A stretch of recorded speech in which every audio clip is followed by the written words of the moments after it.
इसको लेकर के आप क्या कहें? देखिए, मैंने प्रयास किया था कि मुझे मेरी बात रखने का मौका मिले और मैंने इस पर बहुत आवाज़ भी उठाई। पहली चीज़ ये कि जब वो प्रस्तुत किया गया तो हमें, जब चर्चा में हमने कहा तो हमें बोलने का मौका नहीं दिया गया। ये जो है कमज़ोर वर्गों की आवाज़ जो है पार्लियामेंट में दबाई जा रही है, ये अच्छा नहीं है।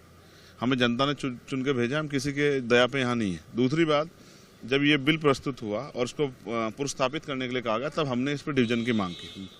हमने और हमारे साथियों ओवैसी जी ने, तमाम लोगों ने मांग की कि भाई इस पर डिवीजन हो, लेकिन पार्लियामेंट को ओवर रूल करके जो है और उसको जो है उसको जेपीसी में भेजा गया। सवाल ये है, मेरे आज भी याद है, शहीद आजम सरदार भगत सिंह ने कहा था कि किसी भी जज द्वारा जो फांसी की सजा सुनाई गई, अगर उसके पीछे उसकी नीयत हटा ली जाए तो उस जज में और हत्यारे में कोई ज़्यादा फर्क नहीं होगा।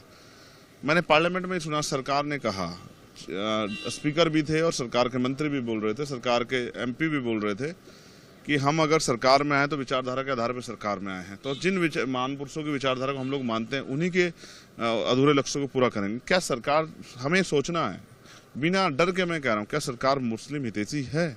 सरकार का एक कोई कानून मुस्लिम हितैषी बना है? सरकार ने एक भी योजना मुस्लिम हितैषी बनाई? आपने एजुकेशन का बजट किया, मौलाना अब्दुल कलाम जो है वो योजना थी, फेलोशिप थी, वो आपने बंद कर दी, तमाम मदरसों के एड आपने खत्म कर दिए, कोई उर्दू भर्ती आप लोग करा नहीं रहे हो।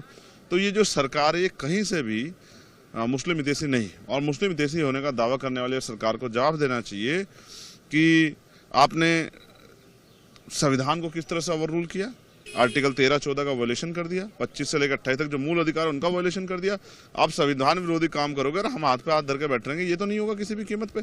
कल कोई आके खड़ा कर देगा, आपने जो है सर्वे जो है कमिश्नर को नजरअंदाज कर दिया, आपने ये सारी पावर जो है एडमिनिस्ट्रेशन को दे दी, जिलाधिकारी को दे दी। आप ये जानते हैं और मैं भी जानता हूँ, हमने सरकारें देखी है, जिलाधिकारी वो है जो सत्ता के हिसाब पे कार्य करता है, सत्ता के आधार पे कार्य, सत्ता के ऑर्डर को मानता है।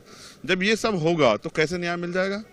तो सरकार बहुमत में है, सरकार उसको पास करा सकती है, हम उसको नहीं रोक सकते हैं, लेकिन गलत अगर कुछ होगा तो हम लोग आवाज उठाएंगे। ये न्याय नहीं हुआ है, ये दमन हुआ है, और इस दमन का हम लोग पुरजोर विरोध करते हैं। और हम लोग पुरजोर विरोध करते हैं। जेपीसी में जब ये कमेटी बनेगी तब भी हम लोग अपना आपत्ति दर्ज कराएंगे, कॉन्स्टिट्यूशनली भी दर्ज कराएंगे। और जो सरकार ने आज जो दमन करने का प्रयास किया है, स्पेशली मुसलमानों का, मैं कह रहा हूँ जैनों के लिए क्यों नहीं किया आपने?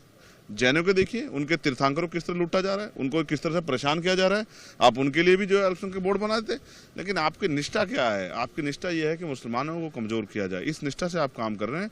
इसका खामियाजा बंटवारे के रूप में हमने पहले भी महसूस किया है और पहले ये दर्द सहा है देश ने। मैं नहीं चाहता हिंदू मुसलमान तमाम तरह पॉलिटिक्स, मुद्दों की पॉलिटिक्स हो। और आप इतने हितैषी, तो बताओ आपके कितने मेंबर ऑफ पार्लियामेंट है मुस्लिम? कितने मुसलमानों को मंत्री बनाया? कितने? मैं उत्तर प्रदेश से आता हूँ, शायद एक भी इंस्पेक्टर चार्ज पे नहीं है मुसलमान। मुझे लगता है एक भी एसएसपी जो है चार्ज पे नहीं होगा मुसलमान।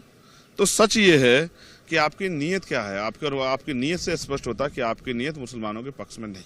मुस्लिम सांसद थे, वो कह रहे हैं कि हमारे धर्म में ये घुसपैठ की कोशिश की जा रही है, उन लोगों ने, वो बिल्कुल अपनी पीड़ा रख रहे हैं। और हमने कहा ना, डिवीजन की मांग हमने इसलिए की कि सब पूरे देश को पता लगे कौन किसके पक्ष में खड़ा है। और हम ये कहते हैं, ये अगर किसी पे भी जुल्म किया जाएगा, अल्पसंख्यक पे, मुसलमान पे, कमजोरों पे, जैन पे, सिख पे, बौद्ध पे, महिलाओं पे, तो हम उनकी आवाज उठाएंगे। धन्यवाद।